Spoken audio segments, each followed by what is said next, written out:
Good morning. This is White Raptor News Ministries. All praise and glory to the Supreme Spirit of Truth, the Living One, the author of life, the point of singularity, the all you can see and all you cannot see, the visible and invisible, the perpetual force that moves all things in place. Truly, as creations, the single creator deserves praise for all his work and what he does. We don't think like God, and surely God doesn't think like mankind or flesh. Okay, there's a difference between the flesh and the spirit that's trapped in flesh. You literally have a spirit that's trapped in flesh, and you got to understand this concept. We're here at 2 Samuel chapter 20. Sheba rebels against David. And these last several chapters about the whole story of, well, this whole chapter, there's a lot of dirty deeds that are taking place here in this chapter. You know, David's done some pretty dirty stuff. He sends Uriah to the battlefield to get off. He has all these concubines. And then you have the son Absalom who kills the other brother, Ammon, I believe it is. And it's a dirty show. And right from the beginning, coming off of the ark, we were told, or I should say Israel was told, not me, I wasn't told. I'm a Gentile. A Gentile is anything that is other than a true Hebrew Israelite. Understand that there's a difference between a Jew and those that are Jewish. Okay, those that are Jews are Hebrews, okay, full-blown Israelites. Those that are Jewish are the imposters that live in Jerusalem today, and they're the problem of all the world. They've taken a position of God's chosen children, and as soon as people wake up from this, then it's going to be all over. Especially when the numbers of God's chosen wake up in droves and they realize how everybody's been lied to. Right? Jeremiah chapter 16, verse 19, Bible Hub. We've all been lied to here. The Gentile, the Hebrew, and anything in between. Trans, the gay community. They've all been lied to. Let's jump over here to King James. It says, O Lord, my strength and my fortress and refuge in the day of afflictions. The Gentile, which are the nations. That's what you're getting to right here. The nations shall come to you from all ends of the earth. The nations are a troop of animals. Clearly you can see this yourself. Troop of animals. So now you know that you're talking about military troops, which are also the flight of locusts.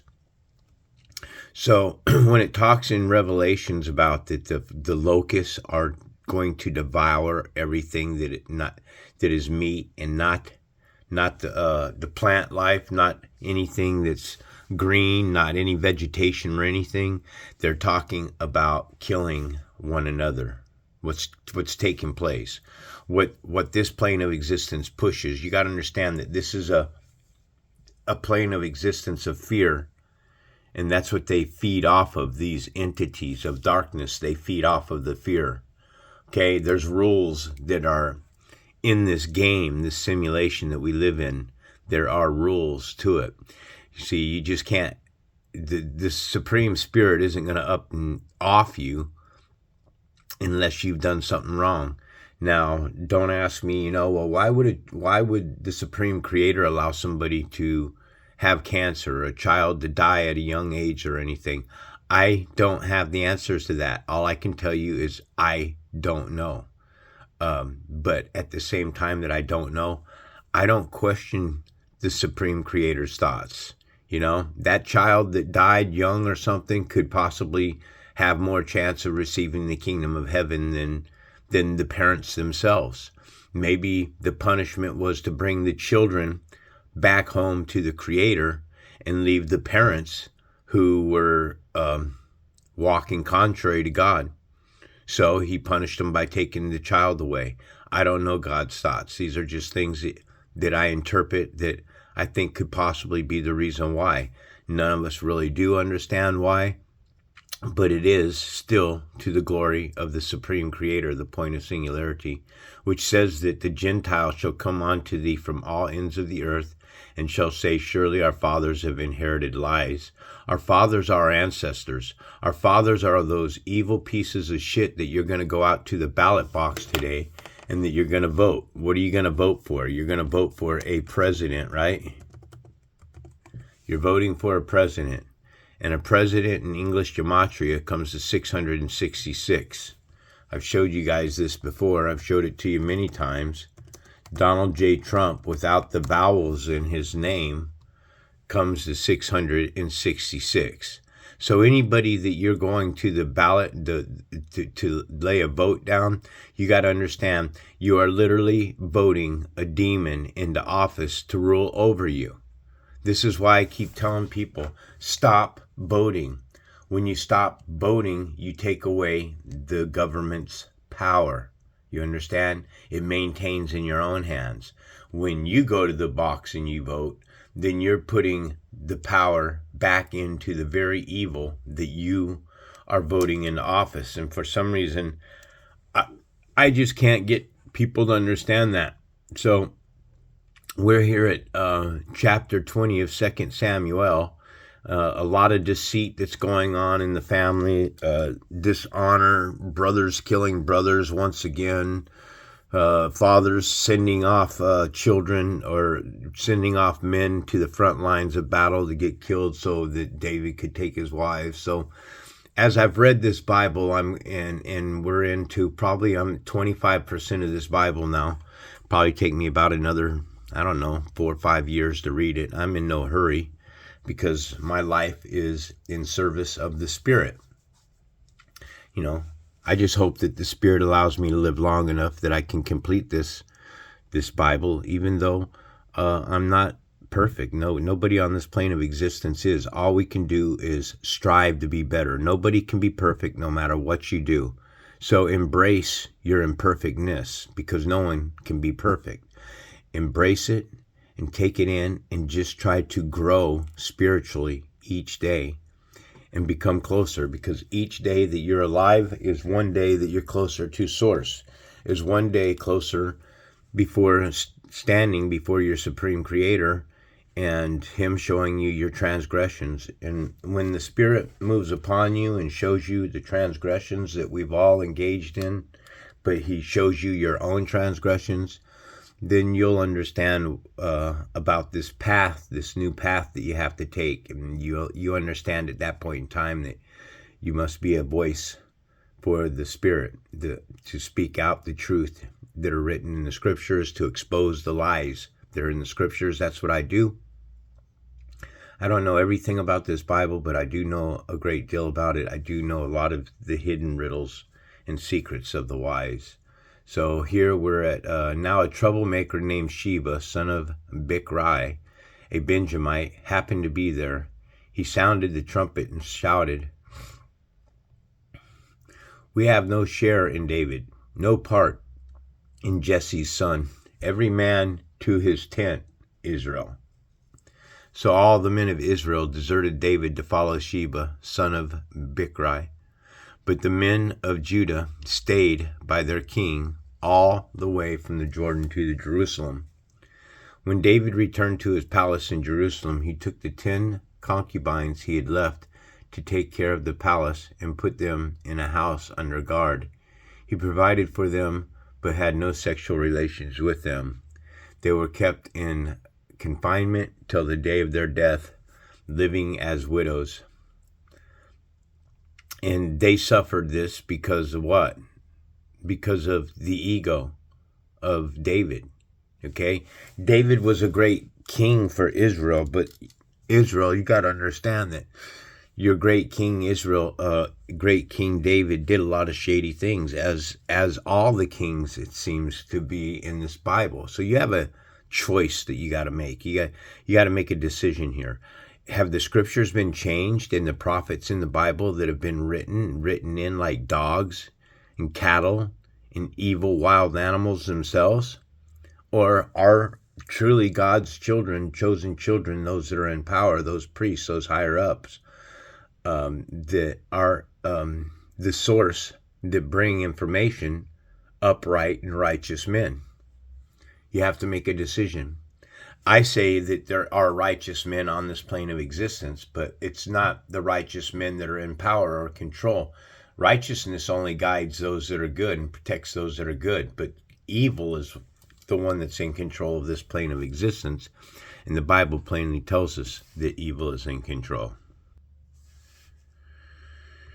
The earth is given into the hands of the wicked. Okay, he blindfolds Donald Trump, the magistrates, the judges, the Supreme Court.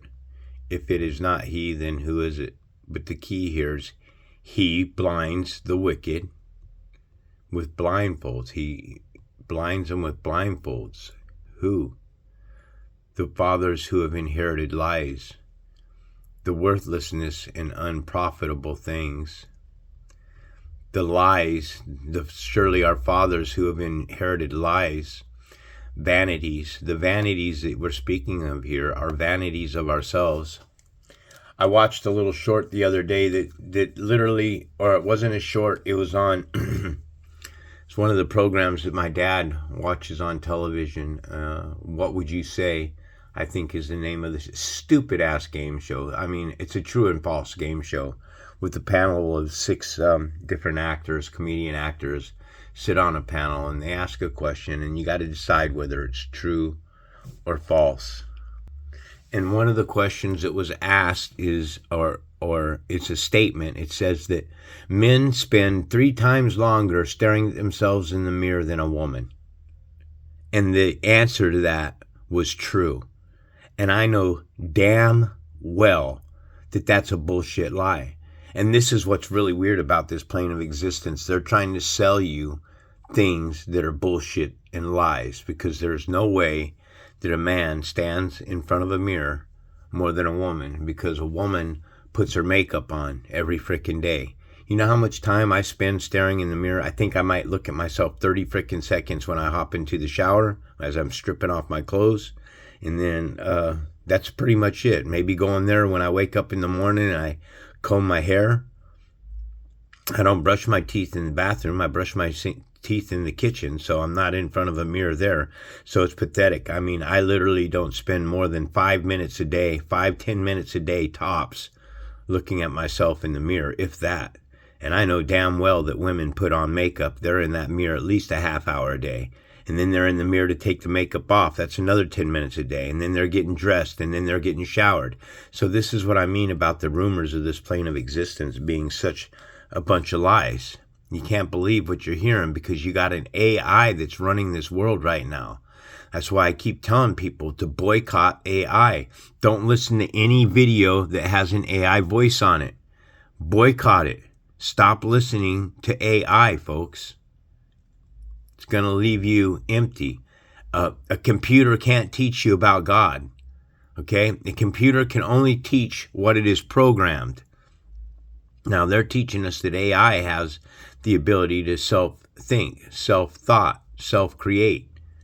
And in a lot of movies, that's what they're telling you. Ascension with what is his name?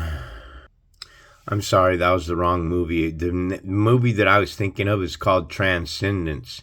And it's about Johnny Depp, who plays Dr. Wilcaster, a scientist who loads his conscience into a program as part of his research into artificial intelligence. So I'm telling you, people, that somewhere along the line that mankind has already done this. They've already merged with the quantum computer, and they're telling us so. So there's a lot of little clips, if you guys are really interested in what it is I'm trying to share. Johnny Depp hooks up to a machine here. They're showing you that somewhere along the line, mankind has merged with machine. I'm not the one that's making these movies. I'm not the one that's writing these books. I'm just understanding what it is that these movies are trying to tell us. And they're telling us that man has merged with the machine. It's that simple. Man has merged with the machine. They did it, probably tens of thousands, if not even millions of years ago. And this is what they want humanity to do. They want you to merge with the machine. Once you merge with the machine, you cannot get off of this place of existence that we live in. Then the king said to Amasa, "Summon the men of Judah to come to me with 3 days and be here yourself." But when Amasa went to summon Judah, he took longer than the time the king had set for him. David said to Abishai, "Now Sheba, son of Bichri, will do us more harm than Absalom did. Take your master's men and pursue them, or he will find fortified cities and escape from us." So Joab's men and the Kerethites and the Pelethites and all the mighty warriors went out under the command of Abishai. They marched out from Jerusalem to pursue Sheba, son of Bichri. While they were at the great rock in Gibeon, Amasa came to meet them. Joab was wearing his military tunic, and strapped over it at his waist was a belt with a dagger in its sheath. As he stepped forward, it dropped out of its sheath. A knife just mysteriously drops out of the sheath. Okay. Joab said to Amasa, "How are you, my brother?" Then Joab took Amasa by the beard with his right hand to kiss him. Amasa was not on his guard against the dagger in Joab's hand, and Joab plunged it into his belly, and his intestines spilled out on the ground. Without being stabbed, again Amasa died. Then Joab and his brother Abishai pursued Sheba, son of Bichri. Now, folks, when you get stabbed in the stomach, even if you take that knife and you lay it open, you rip open a foot long from one end of his gut to the other end of the gut, your intestines don't spill out on the ground. This is just, Hollywood. That's what this line to me is nothing but Hollywood. The intestines spilled out on the ground. I don't believe it. People's intestines don't spill out. You can carve the intestines out. You can cut pieces out. You can pull them out. But they're not just going to spill out on the ground. One of Joab's men stood beside Amasa and said, "Whoever favors Joab and whoever is for David, let him follow Joab." Amasa lay wallowing in his blood in the middle of the road, and the men saw that all the troops came to a halt there. When he realized that everyone who came up to Amasa stopped, he dragged him from the road into a field and threw a garment over him. After Amasa had been removed from the road, everyone went on with Joab to pursue Sheba, son of Bichri.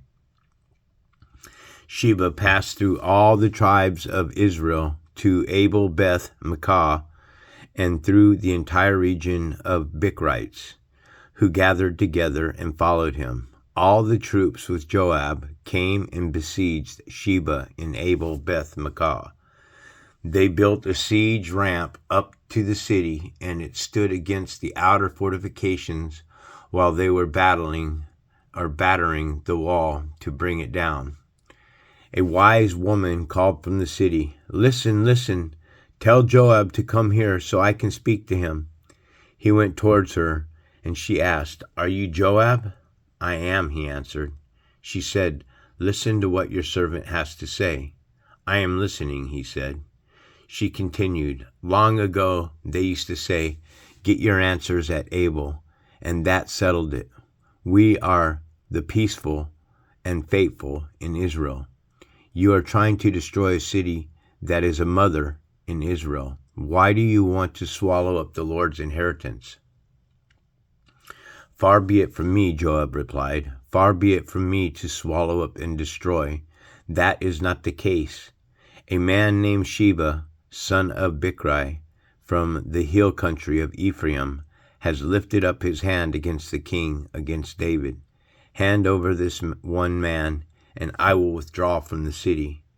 The woman said to Joab, His head will be thrown to you from the wall. Then the woman went to all the people with her wise advice, and they cut off the head of Sheba, son of Bichri, and threw it to Joab.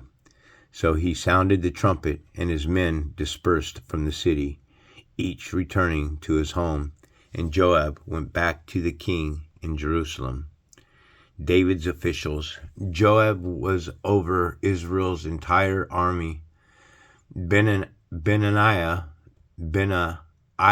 son of Jehoiada, was over the Kerethites and the Pelethites. Adoniram was in charge of forced labor. Jehoshaphat, son of Ahilud, was recorder. Sheba was secretary. Zadok and Abiathar were priests. And Ira, the Jerite, was David's priest. So I'm just going to keep this as a short little reading. I know sometimes I can wander off and go into spills, but hey, that's what happens. Most of my lessons are all from the heart. I shoot them from the heart, and I teach from the heart, and I try to teach in truth the best that I can. All praise and glory to the Supreme Spirit, the living one. Blessings to all those children on the plane of this existence, whether Gentile or Israel. Have the Spirit on them to know the truth. This is White Raptor News Ministries.